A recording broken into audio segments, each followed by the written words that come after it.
Guillotine here, and welcome back to a Sucker for Slipcovers, my monthly Blu-ray haul. And yes, I said monthly and not bi-weekly, guys. We are going to move a Sucker for Slipcovers to a monthly series just for the time being, just until that one thing fucks off and I can get back to buying more movies, because at the moment, buying movies online is honestly a bit of an ordeal, and I don't really like doing it right now. So for that reason, I'm gonna cut back on that, and we're gonna do this every month, and that should actually be a lot better. I actually think that is the right way to go for like period. But I just do it for bi-weekly because I love doing this series so much. It's easily my favorite series to do, and this episode is gonna be a good one because I have got something so incredibly special in this episode. But let's start off with the standard stuff, starting off with our standard Blu-rays without slipcovers. Of course, we start low and we go to the best stuff, but let's get into this. The first thing I got is Beetlejuice. I got this out of the $5 bin at Walmart, and I mean, it's Beetlejuice. Do I need to say anything? I'll be honest, the first time I saw this movie as a kid,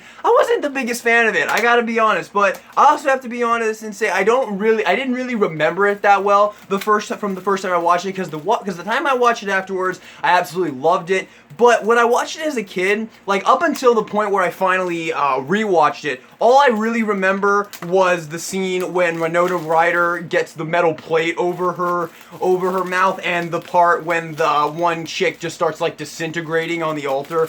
Those are the only parts I remembered, but when I rewatched it, I had a total blast with it, and I can safely say I am definitely a fan of the movie, and I am looking forward to the NECA Toonie Terrors Beetlejuice. So yeah, once again, $5 bin from Walmart, nothing too special, but hey, it's Beetlejuice, a decent addition to the collection. Next up, I did say I had this coming in the last episode of A Sucker for Slipcovers, but it is Sadako versus Kayako. So guys, I recently lost Shudder. I know, kind of sucks. Well, it was on my own free will, obviously. I don't know. I didn't really want to pay for it anymore. But there are 3 things I really did not from Shudder that I did not want to not have. 3 from Hell, which I already had on DVD, which I already had on Blu-ray. Sadako vs. Kayako, and Mandy, and I have pre-ordered the Steelbook of Mandy, which is coming out next month, so I'm really looking forward to getting that as well. But this is one I did not want to not have when I eventually want to rewatch it again, because I enjoy the hell out of it. I think it's a very fun movie. I think it does justice to both franchises, both Ringu and Ju-on. And guys, if you want to, if you guys want to check this out, it is on Shudder. And also, this Blu-ray I actually think is a little bit more difficult to find because it was a bit more pricey. But this is a movie I wanted to have in the collection, and without Shudder, I obviously can't watch it without having the Blu-ray. So I am very happy to have this, and I did do a full review on this. If you guys want to go check that out, I did do a full review on this. So if you want to know more about it, more about individual things with the movie, I'm gonna turn my fan because it's freaking hot as shit in here. Oh, it feels good. And yeah, if you guys want to know more in-depth thoughts about the movie, go check out that review. But yeah, I like this one overall. This is a Region A Blu-ray. So yeah, it says right here on the back, it's Region A. So very, very nice. I'm very happy to have this. This is a movie that I'm very fond of. So now, let's move on to something a little bit more exciting than just standard no slipcover Blu-rays. I got the Resident Evil 6 film collection on Blu-ray. This is a franchise I had never checked out before, and I picked this collection up because H&S Collectibles keeps talking about these movies, and I keep hearing like, oh, really good action horror, and I like action horror a lot. Like, I really like The Purge. I like The First Hostel. I like The Collector and the Collection. So I like action horror, and Resident Evil is apparently like the big action horror franchise. Like, these movies are just nothing but action horror from beginning to end, from what I've heard.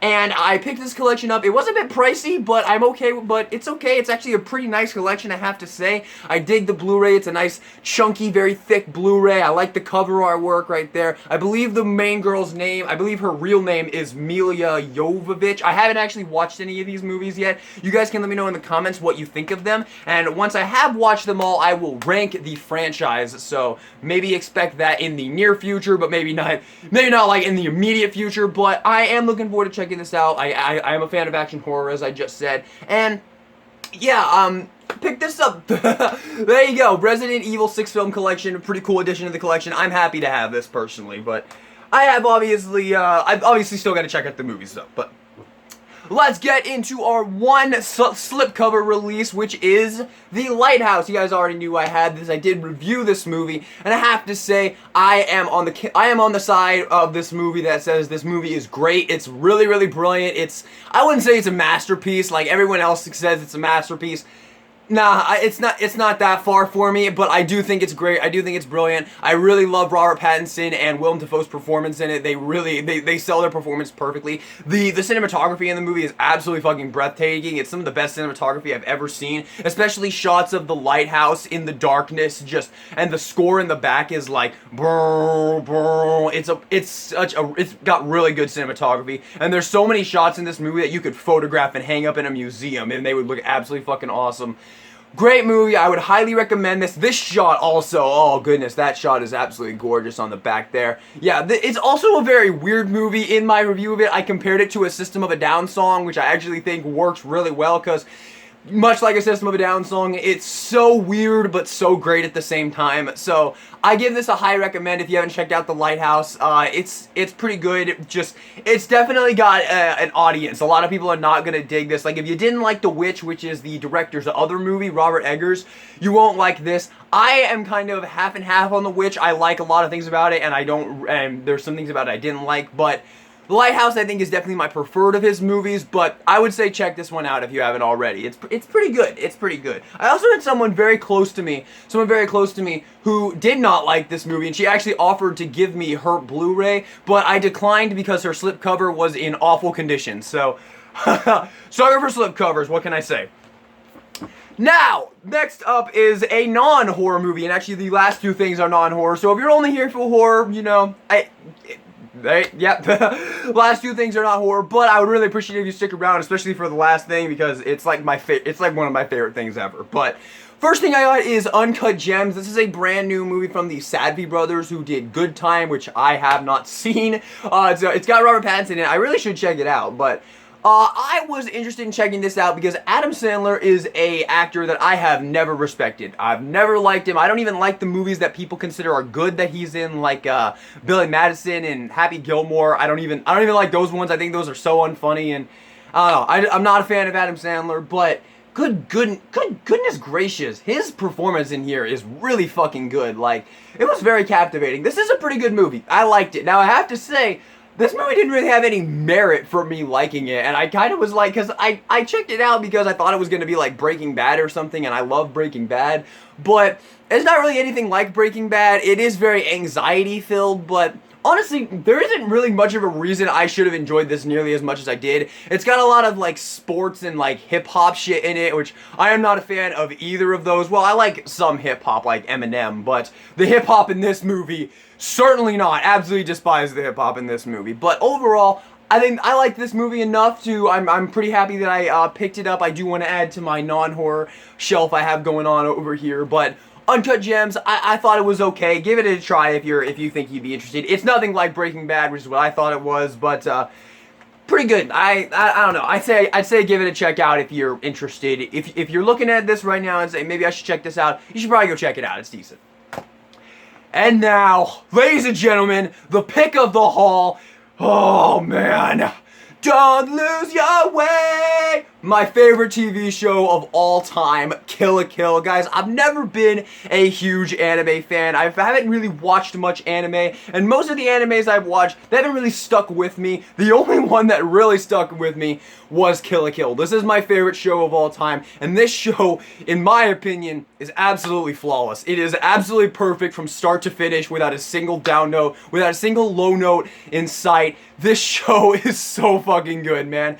It's 24 episodes of pure awesome. Every single episode is distinct and memorable in its own way. The characters are so fucking great. You just fall in love with the characters in this show. And another thing about this show that just kicks ass is it has two very distinct halves. Like the first half, so the story of the show, the basic story is this girl is out for revenge for her father's death, and shit gets pretty insane, but then the second half happens and shit gets absolutely ridiculous. Like at a rapid lightning pace, shit gets ridiculous. but somehow the show manages to stay above surface and stick the landing so hard without even so much as a teeter. It's this straight line of perfection from start to finish, every single episode. And the second half in particular, like the thing that kicks off the second half completely throws you for a loop and flips the entire show on its head.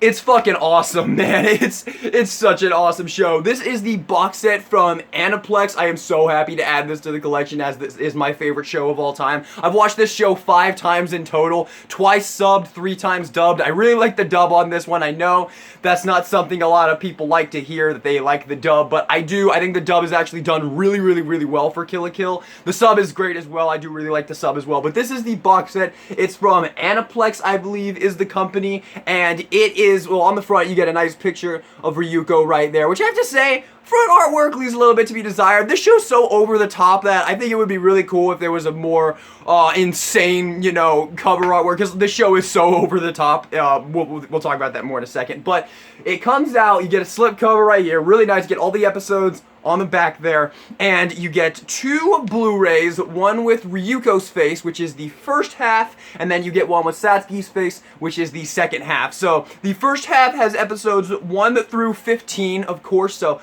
really nice. I personally do prefer the first half. I love both halves almost equally, but if I had to pick one over the other, I like the first half a little bit more, just because I am more of a fan of Ryuko overall. But I really, really, really love this. I love this. I love the way this looks with Ryuko's face on the front, and then you open it, and these Blu-rays are absolutely, these cases are really nice. They clip together very nicely, and the discs actually stay in really well, and they have these little dividers that just clip out, and it's really, really nice. So you get 4 discs, or 3 discs, yes, 3 discs. Like I said, on the back you have all your episodes right there, so that's the first Blu-ray case you get, and then you get the other one with Satsuki, which is the second half, of course, with you know, like the primordial life fiber and whatnot. Really, really cool as well. This half is fucking nuts, man. This is, oh goodness gracious, I fucking love this show. But yeah, this one is really, really cool. Love the way this looks right there. And then you also get this awesome book right here, which is really cool, with a bunch of shots from the episodes right there, Kill la Kill. And if we open it up, I gotta look at these first, because the show has got a lot of nudity in it, so I don't want to show anything on camera that doesn't. But we have some pretty awesome artwork right there. That awesome artwork, I love that. Ryuko and Satsuki right there. This, the original poster art for the show, absolutely love that. Always wanted to get a poster of that. On the other side, we got Ryuko, some more pictures of Ryuko. Some more pictures of Satsuki as well. Right there. Like I said, I think this show is absolutely perfect. If you want to check it out, it's on Netflix, which you absolutely should. Watch the first 3 episodes, and then you'll be hooked. Promise. 3rd episode is the best episode. It's my favorite episode. Really, really love the 3rd episode. Once again, we have Mako right there. 3rd episode's so great. It's the first fight between Satsuki and Ryuko, and it lives up to every bit of hype that you ever could have had for it. Literally takes up the entire second half of the episode. Episode 3 is the one that always gets people hooked. Every person I've recommended Kill la Kill to, they always come back and tell me episode 3 is the one I got hooked on. I was totally in for the rest of the show.